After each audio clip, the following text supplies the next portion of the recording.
Bien, merci de l'invitation. Donc, je suis venu malgré les intempéries nantaises et la grève de la SNCF. Bien. Donc, je vais vous parler donc d'Arago et de la science populaire, et donc je vais essayer d'insister sur justement la partie science populaire. Et je me suis posé la question de savoir pourquoi un tel homme scientifique s'est engagé dans cette direction. Donc, le fait le plus marquant en termes de sciences populaires est probablement son cours d'astronomie, qui est au cœur de son engagement et qui est remarquable de par sa clarté et l'absence de prérequis mathématiques. Il mêle en particulier anecdotes et figures pour amener son propos. Donc c'est avant tout un cours parlé, et les traces écrites n'auront lieu finalement que comme des œuvres posthumes qu'il a donc fait faire à la fin de sa vie quand il devient aveugle. Voici donc une des anecdotes. C'est à Pythagore qu'on attribue la découverte de la proposition du carré de l'hypoténuse. Quelques historiens rapportent qu'il en fut tellement transporté que pour témoigner sa reconnaissance aux dieux de l'avoir si bien inspiré, il leur sacrifia 100 bœufs. Mais d'autres auteurs ont révoqué l'anecdote en doute, en se fondant non sans raison sur la fortune très bornée du philosophe et sur les principes fruits de son voyage dans l'Inde, en conséquence desquels verser le sang des animaux était un crime. Vous voyez qu'il mêle des anecdotes probablement tout aussi... l'anecdote est fausse pour plein de raisons, en fait, et l'important est visiblement de conquérir son public pour pouvoir finalement transmettre son savoir. Alors j'aimerais parler un peu de la trajectoire un peu parallèle entre la science et l'opinion, et donc remonter à Pythagore que je viens de citer. Pythagore, tout comme les autres philosophes antiques, pratiquait la science en solitaire, dans le secret. Ainsi, Socrate, par exemple, rapporte l'histoire d'une servante se moquant de Thalès, tombant dans un puits et raillé par une servante. Cette anecdote dit le fossé qui sépare la science et l'opinion, la doxa, ce monde de préjugés émis par ceux qui ne sont pas des philosophes. La science, comme l'opinion, sont des concepts qui ont évolué, et le but d'Arago est de s'adresser à un public éclairé. Cette idée de s'adresser à un public éclairé est née au siècle des Lumières. La doxa devient une opinion publique, avant de se changer elle-même en cette masse anonyme de consommateurs qui est la cible de la médiation scientifique actuelle. La science, quant à elle, devient publique, académique, avant de se pratiquer comme le métier que l'on connaît. Alors, le siècle des Lumières peut être résumé par cette injonction de Kant, « ose savoir ». Ce que Kant veut dire, c'est qu'il faut refuser la paresse, il faut refuser de se soumettre aux autorités, de penser par soi-même, de prendre des risques pour devenir libre et rationnel. Le public devient donc la condition de l'exercice de la raison. J'en veux pour preuve l'imprimerie qui est une force motrice de la révolution scientifique qui bouleverse la notion d'autorité en sciences. Par exemple, l'arrivée des journalistes au sein de l'Académie des sciences montre que la science va être diffusée. Un autre exemple, c'est l'exemple de Pascal en 1648, qui fait une expérience publique au Puy-de-Dôme pour montrer que la nature a horreur du vide. Et il l'a fait en fait par correspondance, c'est-à-dire qu'il fait faire l'expérience par un public choisi, socialement et cultivé, qui n'est pas lui, et qui fait quelque part valider ses théories en son absence. Le public donc choisi socialement et cultivé, ce public qui est l'opinion publique éclairée, c'est une société transnationale que l'on peut appeler la République des sciences. Condorcet, par exemple, dit, ainsi qu'il aimait à le citer Arago, Arago a écrit la biographie de Condorcet, une très belle biographie.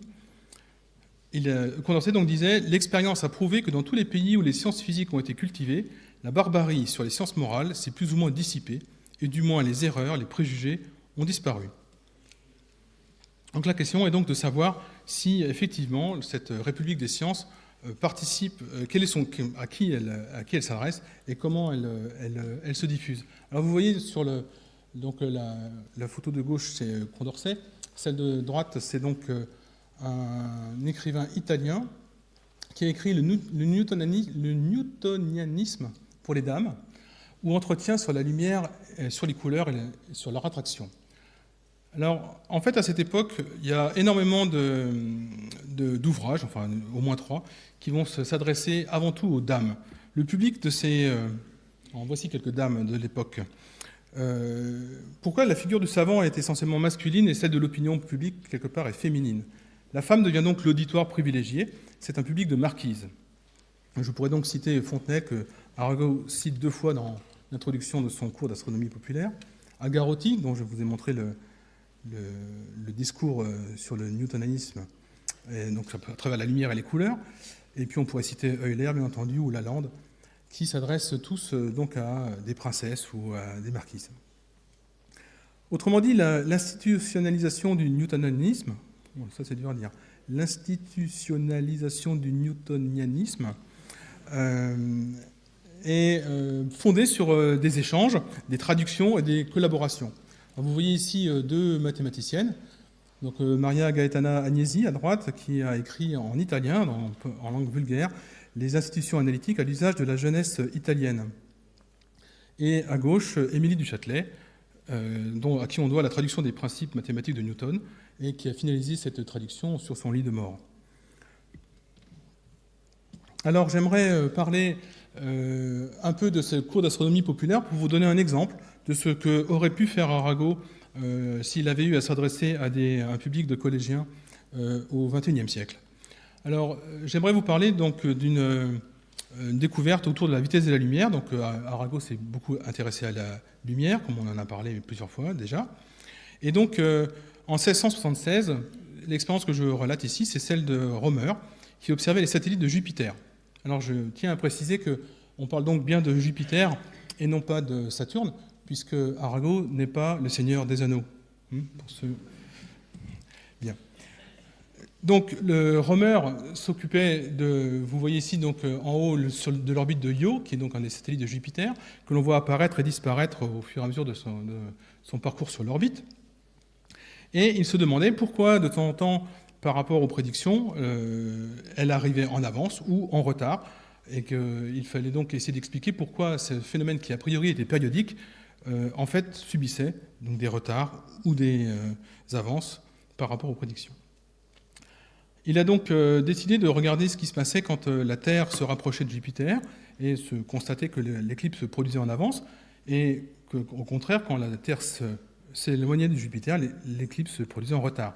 Il a compris à ce moment-là que les écarts provenaient de la variation de la longueur du trajet parcouru par la lumière.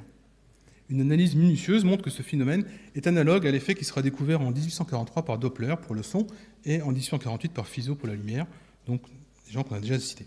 Alors j'aimerais vous faire partager une vision de comment expliquer ce phénomène avec quelques dessins. Donc d'abord, je voudrais vous rappeler que la vitesse est la distance divisée par la durée. C'est donc la pente, le coefficient directeur de la trajectoire, ici que j'ai représenté, la distance en fonction du temps. Donc pour n'importe quel objet qui se déplace, la vitesse est donnée par la pente de cette droite violette.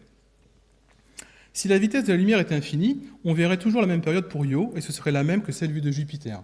Alors ce que vous voyez en bas à gauche, sur le trait pointillé vert, c'est finalement les passages de Io à orbite à moments réguliers, donc autour de Jupiter. Et je décide de singulariser un moment, qui est le moment où on la voit pour la première fois, le moment où elle passe dans le moment visible, autour de Jupiter. Et la première droite verticale à gauche, en violet, c'est finalement la lumière qui s'en va de Io et qui va rejoindre la Terre. Le deuxième à droite, c'est la même, mais un tour plus tard. Le phénomène est donc périodique, et la durée entre deux passages de Io est symbolisée par la flèche en bas, qui donc rejoint les deux droites verticales violettes. Si la vitesse de la lumière était infinie, la pente de son déplacement serait donc infinie, donc de façon instantanée. On verrait sur Terre, donc au niveau de la droite en pointillé bleu, on verrait sur Terre le passage de Io, et une première fois, puis une deuxième fois, et finalement la durée entre les deux observations serait la même. La figure que l'on observe est donc une espèce de rectangle, et on constate que les deux côtés parallèles horizontaux, eh bien, évidemment, ont même longueur. C'est cette longueur qui est la période du passage de Io. Que se passe-t-il maintenant si la vitesse de la lumière n'est pas infinie, mais que l'on considère que la distance entre la Terre et Io ne varie pas, ou très peu? Eh bien, tout simplement, le rectangle devient un parallélogramme, et la période ne change pas. Donc la pente des droites violettes a changé, mais évidemment, il n'y a pas de différence. Le parallélogramme a des côtés qui sont égaux, et donc la période vue en vert, vue de Jupiter, et la période en bleu, vue de la Terre, est la même. Notez que c'est un point important dans l'effet Doppler, qui est souvent mal raconté dans les cours de physique, en tout cas ceux que j'ai reçus. La distance, en fait, n'intervient nulle part dans ce dessin. En fait, l'important, c'est la vitesse. Et il n'y a aucun lien, finalement, entre la distance entre la Terre et Io. Je pourrais prendre n'importe quelle échelle sur la gauche, ça ferait pareil. Alors maintenant, analysons ce qui se passe si la distance est variable. Donc j'ai décidé de me placer en Io qui ne bouge pas, et la Terre va bouger suivant une certaine direction. Et donc vous voyez qu'elle a une trajectoire avec une certaine vitesse, v, qui est sa vitesse orbitale, on va dire.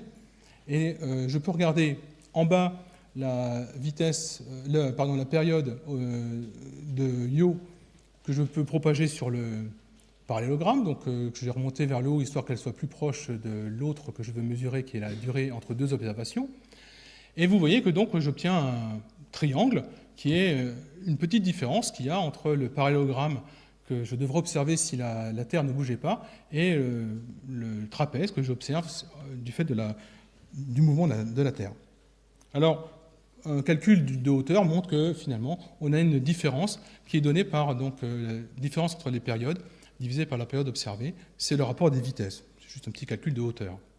Alors, la question est de savoir, j'ai quand même besoin de la période réelle vue de Jupiter pour faire ce calcul, et donc l'idée assez géniale est d'utiliser des moments où la Terre va dans un sens puis dans l'autre, et de faire se compenser les deux calculs. Et donc vous voyez qu'en calculant la hauteur qui sépare les deux trapèzes, la différence des deux hauteurs des deux trapèzes, on voit que le rapport, en fait, donc de la différence des périodes sur la somme des périodes, est égal à V sur C, où C est la vitesse de la lumière.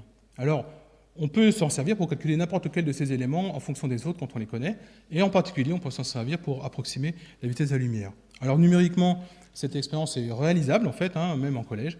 Simplement, les résultats ne sont pas très bons. En général, c'est assez compliqué de faire ces observations. On fait des choses un peu plus fines quand on veut vraiment mesurer la vitesse de la lumière. Alors, Condorcet, pour revenir à lui, s'est intéressé au rôle des académies, et il donne dans le rôle des académies la notion d'égalité, de civilité, de liberté et d'utilité.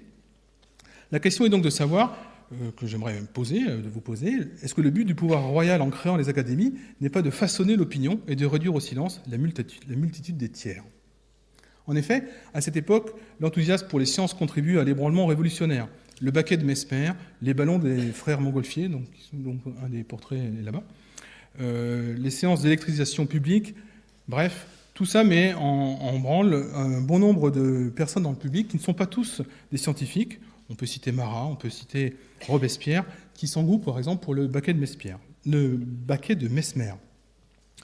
Alors, en fait, l'Académie des sciences va se ériger en tribunal face à en particulier cet événement du baquet de Mesmer, et va faire l'expérience et rejeter complètement les hypothèses de Mesmer, lui reprochant quelque part d'être plus un amuseur que d'augmenter la raison, s'opposant ainsi à deux phénomènes, en opposant les deux phénomènes quelque part de médiation ou de popularisation au phénomène de la science, telle qu'elle doit se pratiquer. Donc l'opposition entre le visuel, qui est source d'illusion, contre le rationnel, l'opposition du ludique, par opposition donc au sérieux, et puis l'enrichissement, puisque ces gens-là, évidemment, en général, ces amuseurs publics faisaient payer leur spectacle, contre un désintéressement. Autrement dit, la science doit se pratiquer sans plaisir et sans richesse. D'autres auteurs s'emparent de la science d'un point de vue populaire. Donc, voici des écrivains. À gauche, Jules Verne, et puis à droite, Mary Shelley, qui, à leur manière, s'emparent de la question de la science.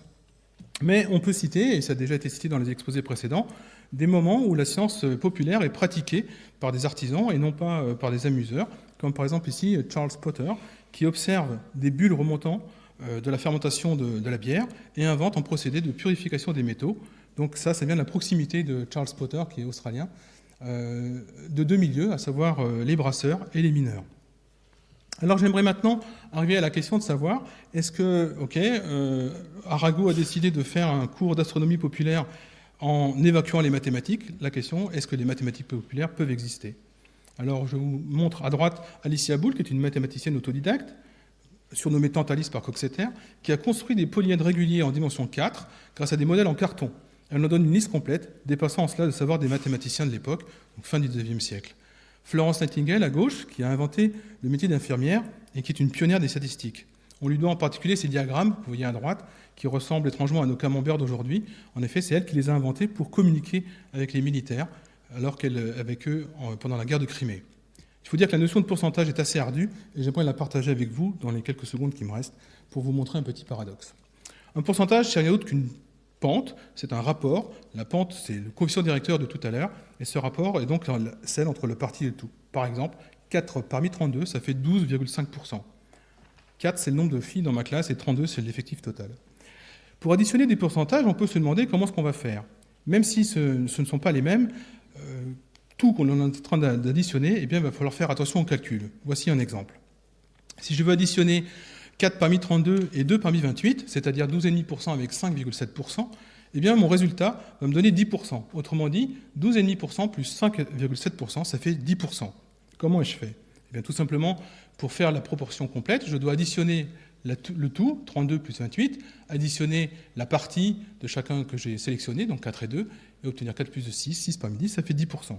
Ce que je construis en fait, c'est un parallélogramme. Voici le retour du parallélogramme de tout à l'heure, et vous voyez que j'obtiens, pour additionner des pourcentages, en fait, l'addition de vecteurs, qui est donc l'addition finalement qui correspond à la fabrication d'un parallélogramme. Alors la question piège, c'est si je veux additionner deux pourcentages, P' et Q', qui sont tous les deux plus petits que P et Q, est-ce que la somme de ces deux pourcentages est inférieure à la somme des deux plus petits, est-ce qu'elle est inférieure à la somme des deux plus grands?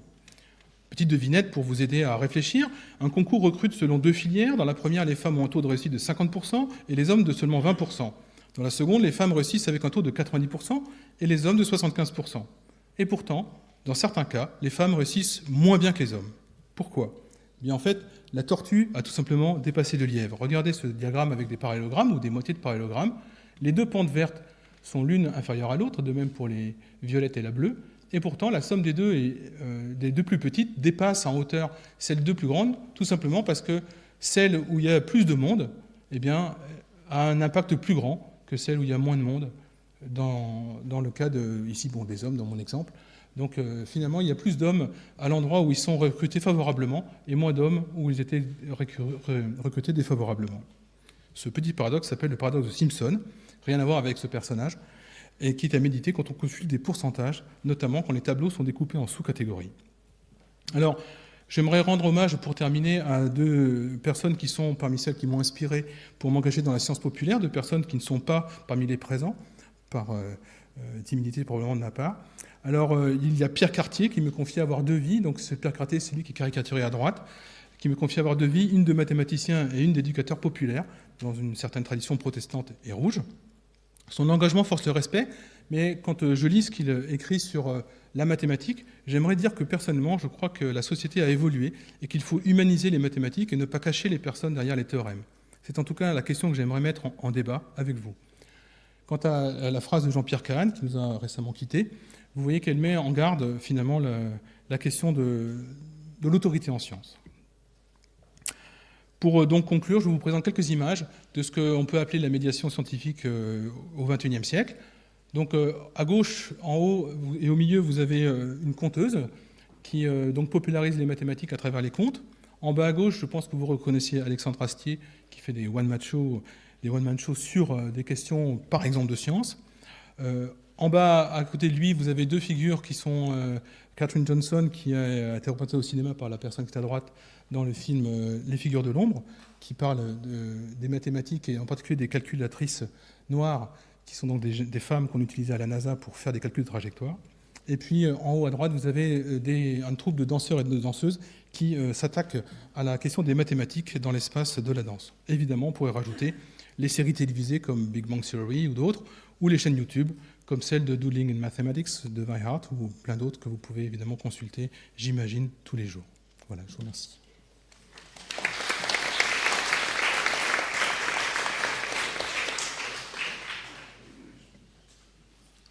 Merci beaucoup pour cet exposé. Donc, nous prenons deux questions. Allez, je commence par vous, monsieur, là-bas, tout au bout. Attendez le micro. Oui, ça marche. Oui. Vous nous avez parlé beaucoup de Rømer. Et je trouve qu'à son sujet, c'est tombé dans un fort anachronisme parce que vous nous avez parlé beaucoup de vitesse. Et Rømer, certainement volontairement, s'abstient strictement de parler de vitesse ou de longueur. Il mesure des temps, des périodes des périodes apparentes qui varient selon que la Terre se rapproche ou s'éloigne de Jupiter, ce que vous avez très bien dit, mais en aucun cas il ne fait intervenir de longueur. De là, il déduit le temps que met la lumière pour parcourir l'orbite de la Terre, c'est-à-dire 2 fois l'unité astronomique. Si vous connaissez cette longueur, ce que fera plus tard Huygens, vous pouvez diviser et trouver une vitesse. Mais en tout cas, Rømer s'en abstient strictement, et il faut respecter cela parce qu'il a ses raisons pour le faire. Alors, par ailleurs, bon, on aurait aimé entendre parler davantage de Arago comme vulgarisateur, car il a été un vulgarisateur génial. Bon, Rømer, c'est quand même 1 siècle et demi avant Arago. Et c'est pas Arago. Merci. Je vous remercie de vos lumières, sans jeu de mots. Bien entendu, mon but était tout simplement de montrer comment Arago pourrait éventuellement tenter de vulgariser et de transmettre la question de la vitesse de la lumière à un public de collégiens, comme je l'ai précisé, et évidemment au XXIe siècle. Donc j'utilise les moyens du XXIe siècle.